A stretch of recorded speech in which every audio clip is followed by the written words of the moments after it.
Are you afraid of making decluttering mistakes? Of donating, selling, or throwing away something that you'll really regret later?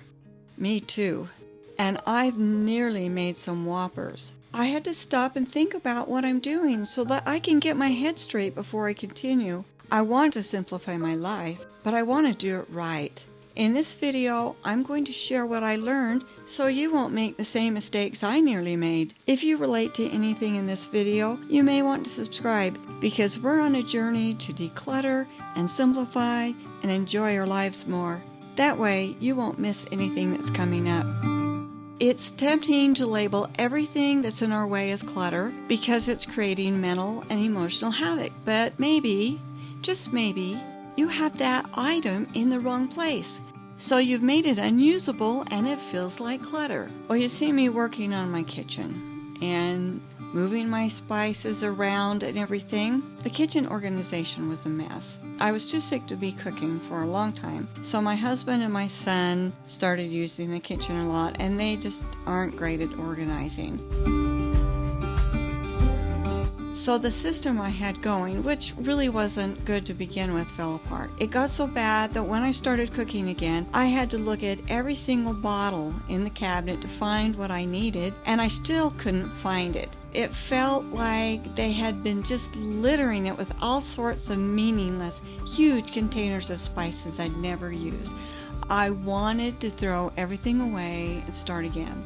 But then I realized maybe what was really going on was that the cabinets weren't organized in a usable way. I had to get creative. I kept wishing we had another cabinet. I like to have a dedicated baking cabinet. I also like to have a dedicated savory dish cabinet, and I don't like to mix them up if I can help it.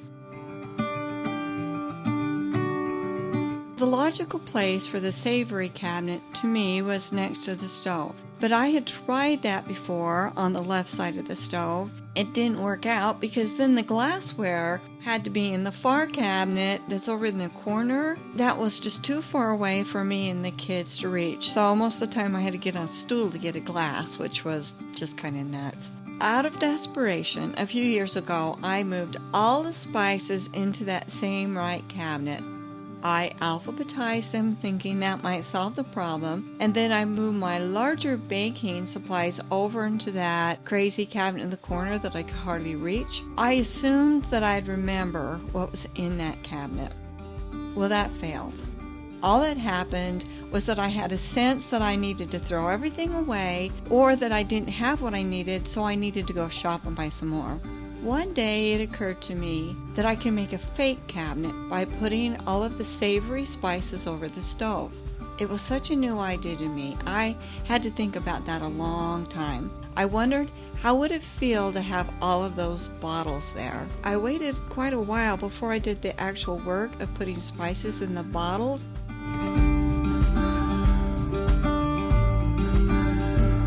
So I just got it done. That's what you're seeing me do in this video, and I love it. I have a dedicated baking cabinet again. It's so awesome.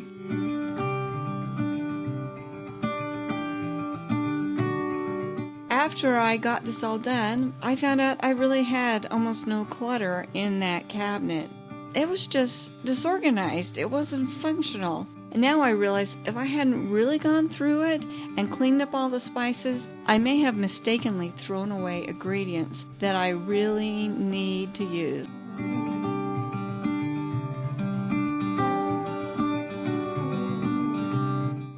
Another example of things just being in the wrong place.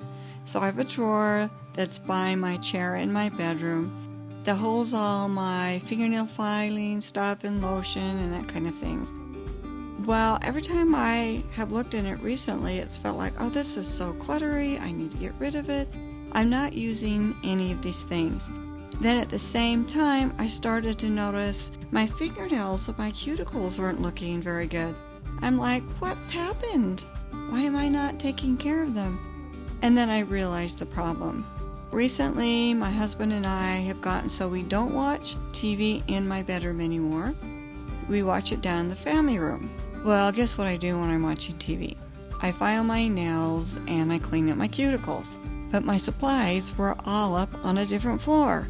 I put all my supplies in a little container, and I took it down and I put it in the cubby in the couch, and then that problem was solved, and I realized my drawer wasn't really cluttery. It just had things that were in the wrong place.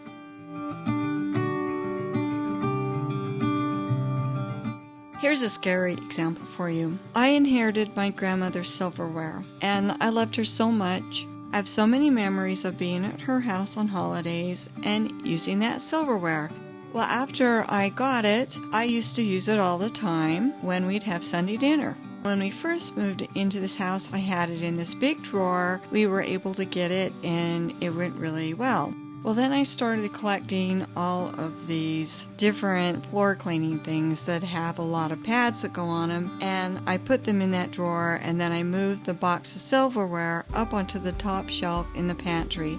I'm one of those, if you can't see it, it doesn't exist people. And I literally forgot for a number of years that I had my grandmother's silverware. According to strict decluttering rules, if you have something that you haven't been using for years, you should get rid of it. I don't need to get rid of it. I needed to move it. I took all of those mop heads and things and put them in a basket, so they're now by the machines in the garage where they should have been, which cleared up room for the silverware to go in the drawer where it belonged. And in the process, I also decluttered some of my other cloths. To top it off, once I had taken all of those mop heads out of there, I realized, wait a minute, I never use my Bissell Crosswave anymore because I now use the Bissell floor steamer. It's so much easier. But the Bissell Crosswave is perfectly good, and so I'm donating it, and somebody is going to be really happy and surprised to see a Bissell Crosswave at the thrift store. One of the so-called rules of decluttering is that you only touch it once. Wherever it is, you look at it and you go, am I using this? Is this in my way? If it doesn't make sense, you declutter it. But what if some of those things really are just in the wrong location? I have read articles where they say don't ever move things around, then you're just shuffling the deck chairs. But what if they're just in the wrong location, and that's the reason you're not using them? I say move them into a place that makes more sense and just try it for a while. Do you use them now? If not, then go ahead and donate them. But I don't think it's a good idea to get rid of something that you'd actually be using if it was just in a different spot. I actually have made this mistake.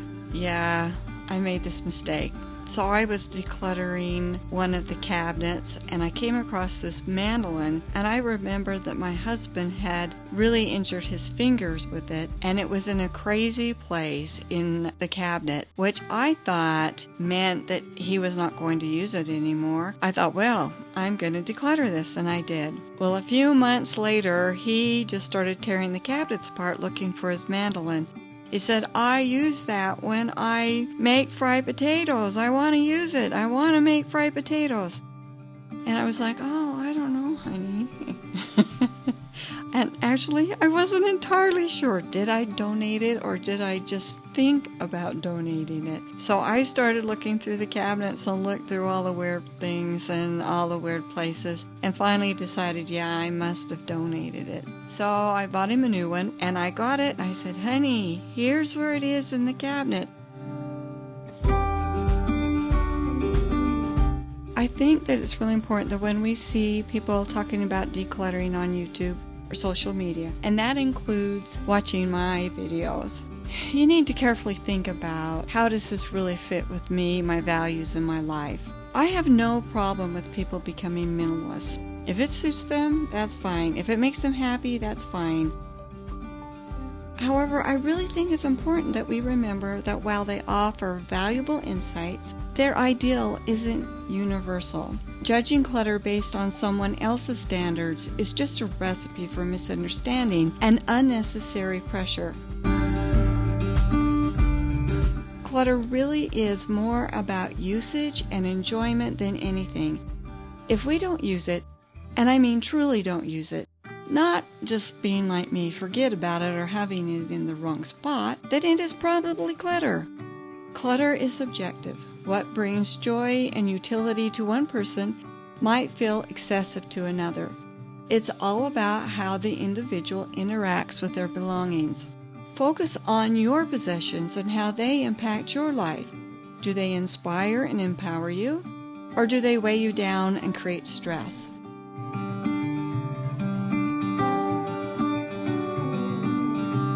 We can move beyond the quantity definition of clutter. The number of things you own is less important than the connections you have with your belongings. A single treasured item can spark more joy than a room full of unused possessions. Value quality over quantity. Invest in items that serve your needs well and bring lasting satisfaction.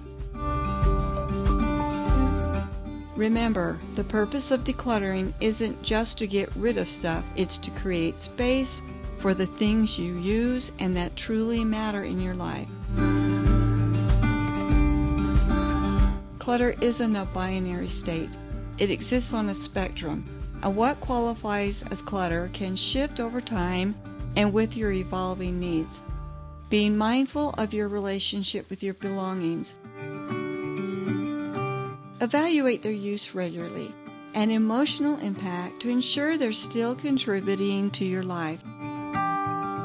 If you decide you're going to let go of something, then let it go with gratitude. Declutter with appreciation for the experiences and the association you have with it. And even if it's clutter because you overspent, you can be grateful that it is teaching you a valuable lesson. Ultimately, the goal is to cultivate a mindful and intentional relationship with what you own. Focus on what brings you joy and serves you well. Let go of anything that weighs you down and no longer resonates with your life. Trust your own intuition and decline clutter in a way that feels right to you. The obsession to get rid of too much stuff may be as damaging as the obsession to acquire too much stuff. What's needed is balance, and only we can know what that balance point is for us. We can't use popular videos or social media posts to guide our standards, particularly if they make us feel guilty. We are searching for peace and happiness, not necessarily an inventory of items that fit into a single suitcase. I've been thinking about these principles a lot this week as I declutter, and I remember my grandmother and her belongings. I really loved my grandmother. She treated me so well and spent time with me, teaching me and loving me. I could tell she just adored me.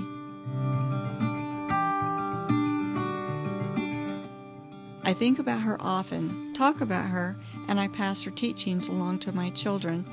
I have some of her belongings and enjoy them, but they aren't her. I keep her eyeglasses on my desk with a wish that I could see her wearing them. They are a daily reminder of her love, but they are not her. I have her china, her glassware, and her silverware. I use those and enjoy seeing them and holding them and reminding myself about her and all the good times we had eating with those items. And I also have a lot of quilts that she made me by hand, especially for me. She didn't like it when people didn't use things, so I made sure I used them, and we love them, and they are mostly all worn out. And the size of beds have changed in 45 years. We only have one bed in the house that fits the quilts. So I was thinking about this, and are those items usable? And would Grandma really like me keeping those around just because she made them? Probably not. So I'm going to go through them and pick out a quilt or two that I can use.